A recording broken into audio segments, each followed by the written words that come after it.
Padre, el tema del abuso sexual, y ustedes ya lo han tocado, no solamente está dentro de la iglesia.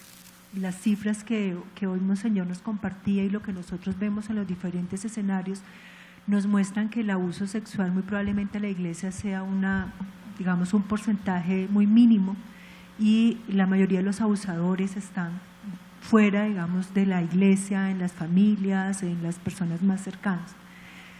Pero dado la influencia que ejerce la iglesia también en la construcción de sociedad, ¿qué está haciendo en este momento la iglesia como institución para ayudarnos a pensar desde todo el tema de los sistemas educativos, el tema de la familia, las diversas instituciones, a que todos somos corresponsables de los procesos y que el tema de la educación es una educación compartida, es un tejido en red, es un tejido donde todos hacemos parte de la misma? Porque yo creo que los mensajes que da la iglesia son tocan el corazón de las personas y le permiten de todas maneras construir una sociedad distinta.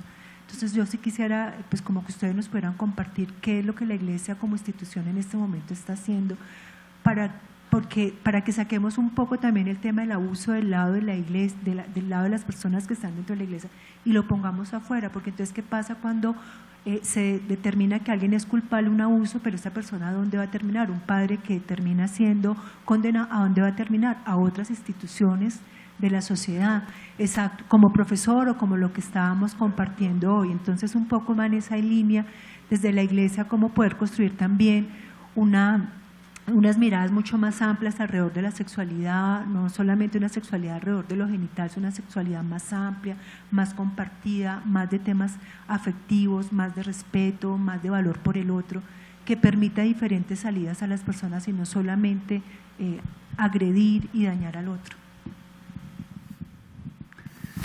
Sí, tenemos hasta las 6, ¿sí? Ahora.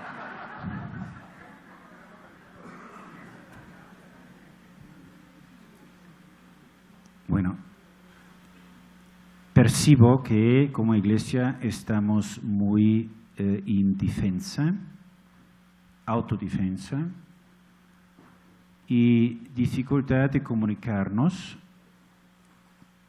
por dos razones. Una, porque no hemos hecho y no estamos haciendo contundentemente lo que se debería hacer, y que desde siempre, desde el 309, se decía, el derecho, todas las divisiones del Estado clerical no son solo una cosa de los últimos años,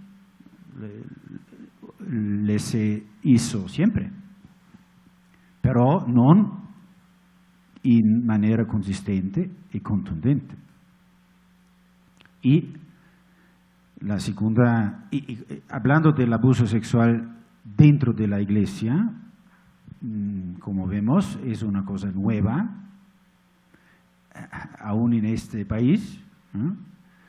No hablamos de países donde la sexualidad es un tabú absoluto, como en muchas culturas asiáticas, o donde se habla de sexualidad y se vive la sexualidad en una manera no mucho comprensible con nuestros criterios, como en todas las culturas indígenas, sea en América, sea en África, sea en Asia, sea…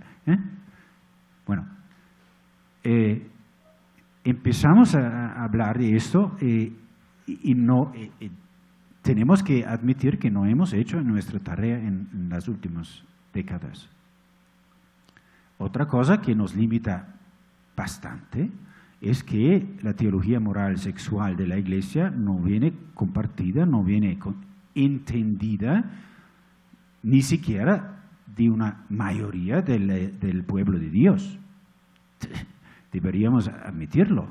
En mi país hay una estadística que 98% de los católicos practicantes no siguen la teología moral oficial de la Iglesia. Si estamos así limitados, tenemos un problema de comunicarnos afuera de nuestro ambiente, obviamente. A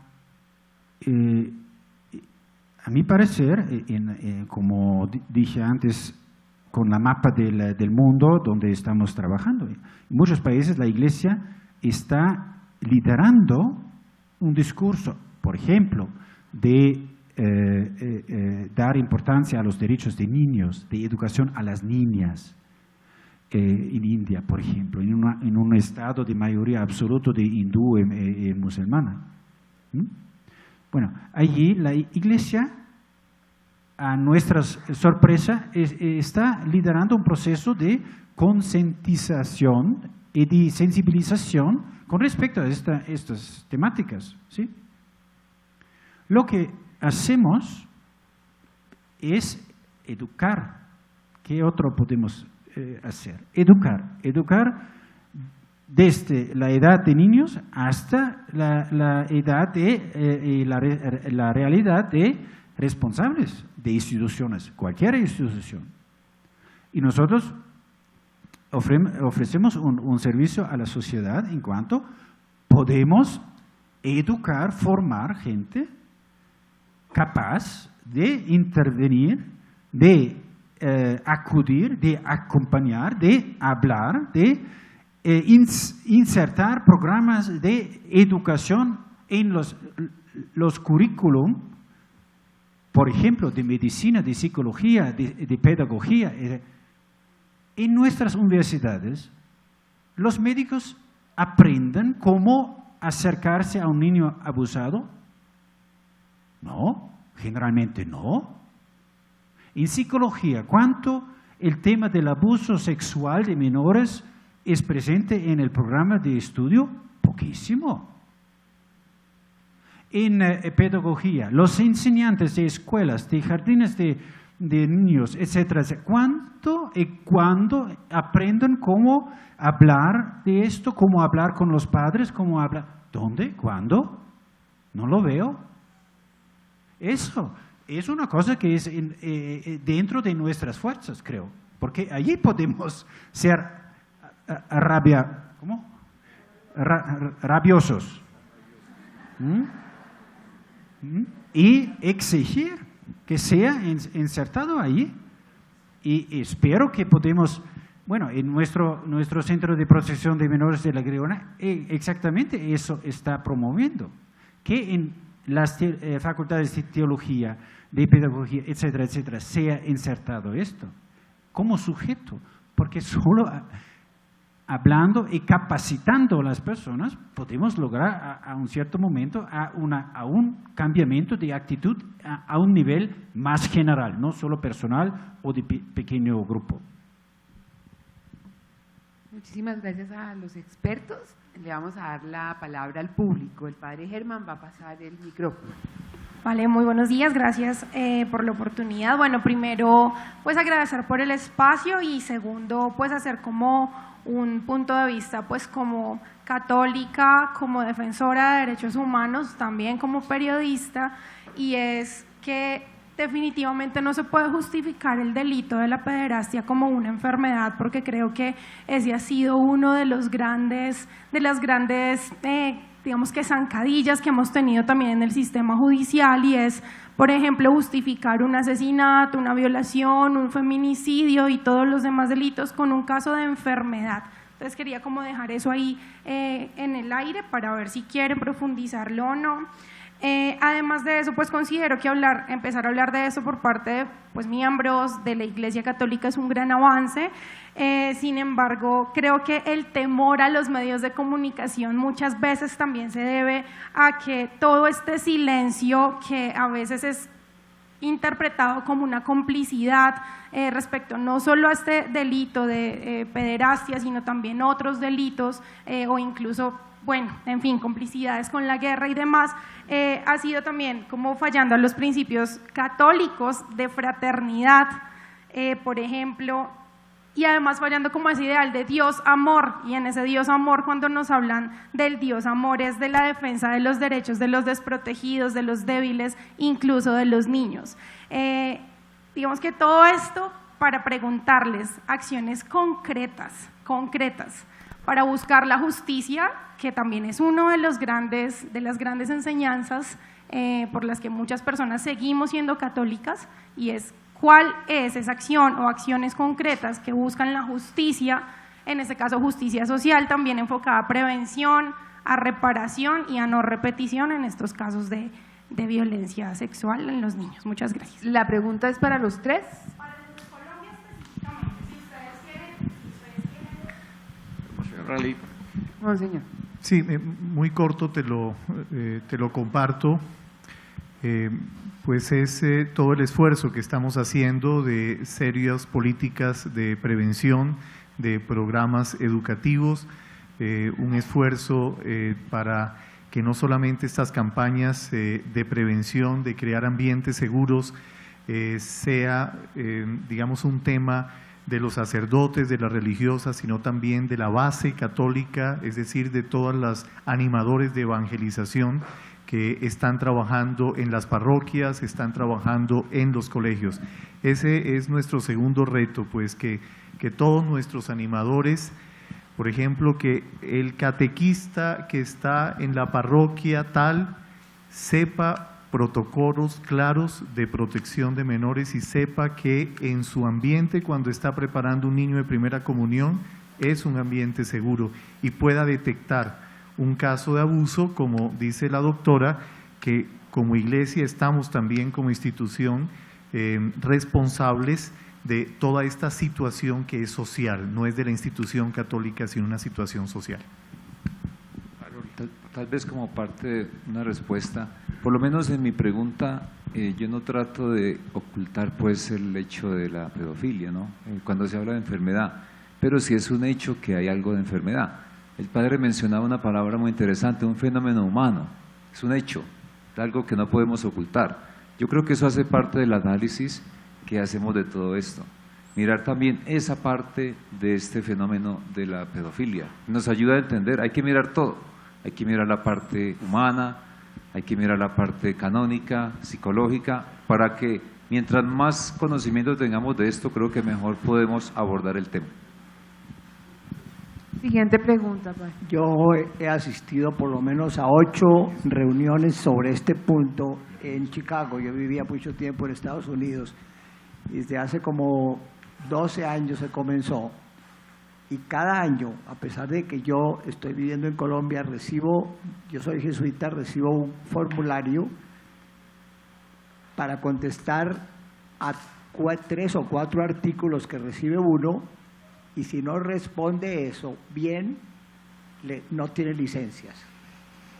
Eso lo ha tomado la jerarquía y las comunidades religiosas. El último fue de la Asociación de Jesuitas de Estados Unidos y Canadá.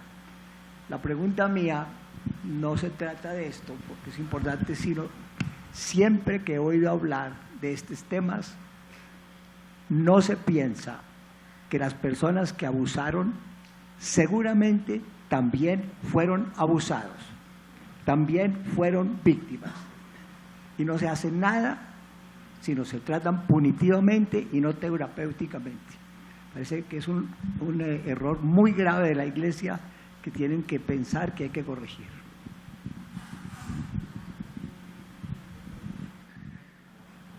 Con todo respeto, padre, no es verdad. No es verdad. No todos los abusadores han sido abusados. No es verdad. Tampoco que todos que han sido abusados vuelven abusadores. No. Sí que deberíamos atender más y más profesionalmente, más espiritualmente a los abusadores. ¿Sí? Y no tenemos medios. En todo el mundo hay, a mi parecer, unos 6, 8 centros que pueden tratar en diferentes tipos de terapia en un ambiente seguro para ellos a abusadores clericales, 6 o 8 en todo el mundo, que están capacitados de acudir a estas personas como deberían ser acompañados. No sé qué hacer. Hay otros centros en Estados Unidos que simplemente acogen abusadores. Los de Paracletes, que son Prayer and Penance, que es prácticamente cerrar los sacerdotes diocesanos normalmente, en estos casos, en una clausura, sin mucho de acompañamiento o otro. Es una cárcel eclesiástica, eso es, efectivamente. Sí, pero eso es también tarea de la conferencia episcopal respectiva de, como dice la carta circular de la Congregación de la Doctrina del 2011, uno de estos 5 campos es cómo tratar y cómo ayudar a los abusadores. ¿Sí?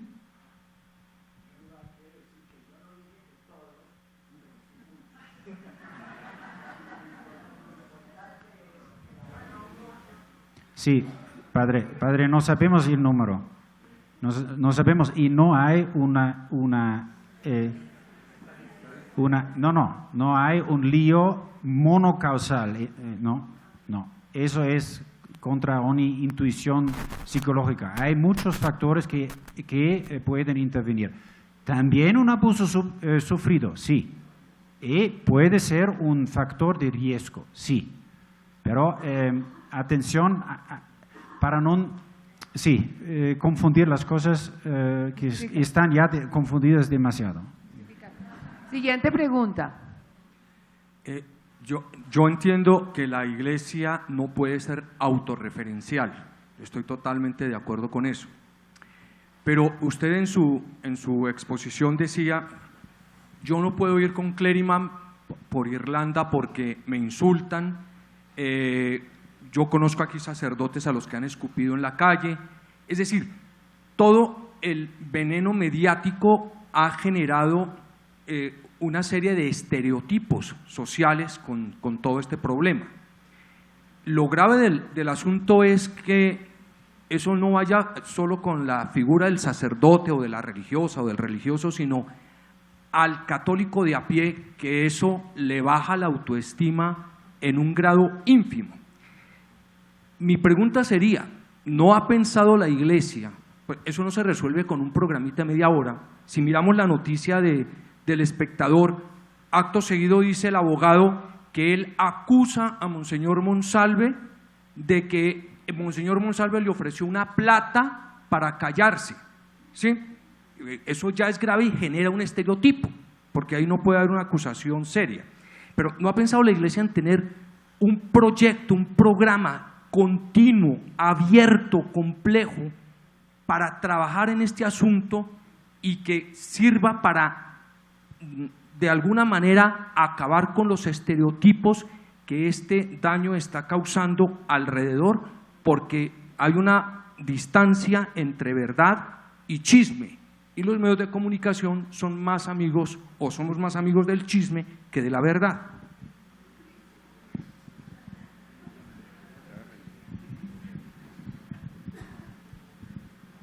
Solo una cosa. Estoy trabajando con muchos periodistas en Roma, muchos de ellos que se llaman vaticanistas, ¿no? Vaticanistas. Bueno, muchos de ellos, casi todos diría, están siguiendo los pasos que estamos haciendo. Y sí, son críticos, pero en este momento pienso que vean también los esfuerzos que estamos haciendo. A mi parecer, yo tengo una relación con muchos periodistas muy buena, porque ven que estamos haciendo algo. Lo que no pueden aceptar es mensaje una cosa, acción otra cosa. Y ahí estamos. Si nosotros proclamamos no sé qué y actuamos diferentemente, naturalmente, no solo los medios de comunicación, sino toda la gente se enfada y no nos cree más. Claro, eso es que quise decir cuando hablé de la necesidad de reforma. En este mundo de hoy, uno de los valores más importantes es la credibilidad y la autenticidad, donde no se actúa como uno hable, olvídalo, no es creíble. Y ahí estamos. En cuanto la Conferencia Episcopal Colombiana actúa y actuará según su papel, según sus directrices, la gente no se enfadará, creará a largo plazo que la Iglesia Católica, como ninguna otra institución en este país, se empeña para el bien de los niños. Solo cuando actuamos como proclamamos. La última pregunta, padre. Perdón, yo quisiera también añadir algo. Ojo con la generalización. Si nos generalizan a nosotros, tampoco podemos generalizar a los medios. ¿Sí?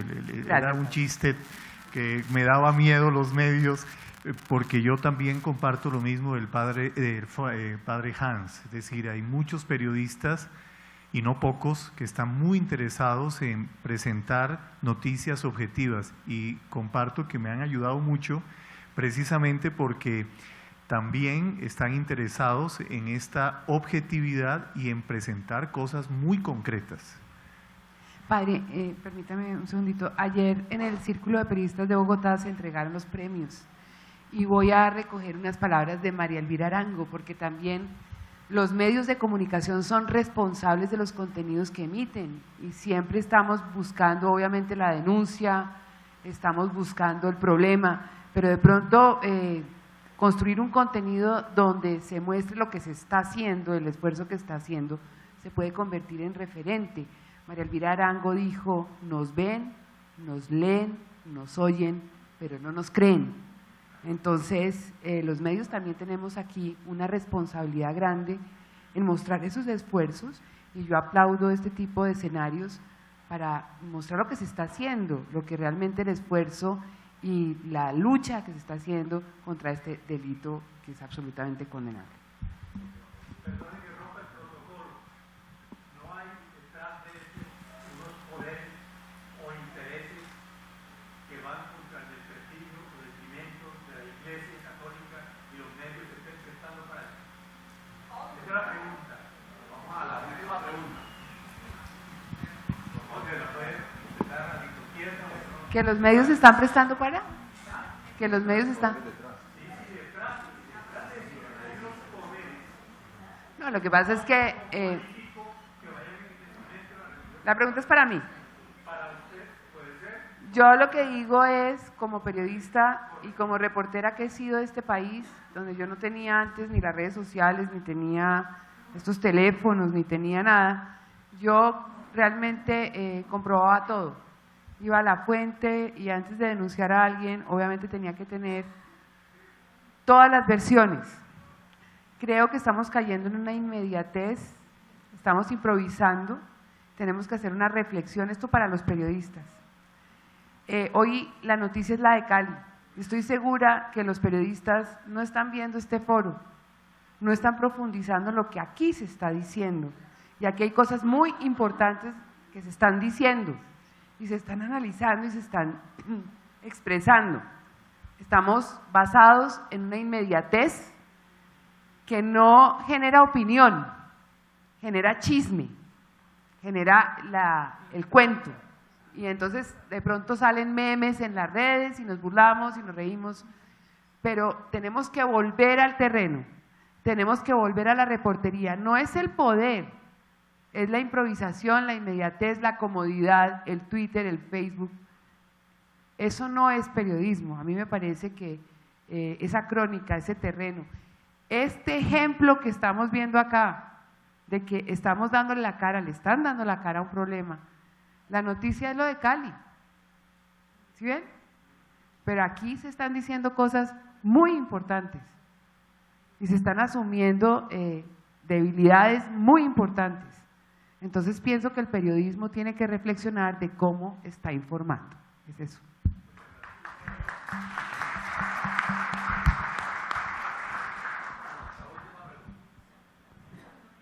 Gracias, yo soy psicóloga y psicofisióloga, para los que no saben, poligrafista.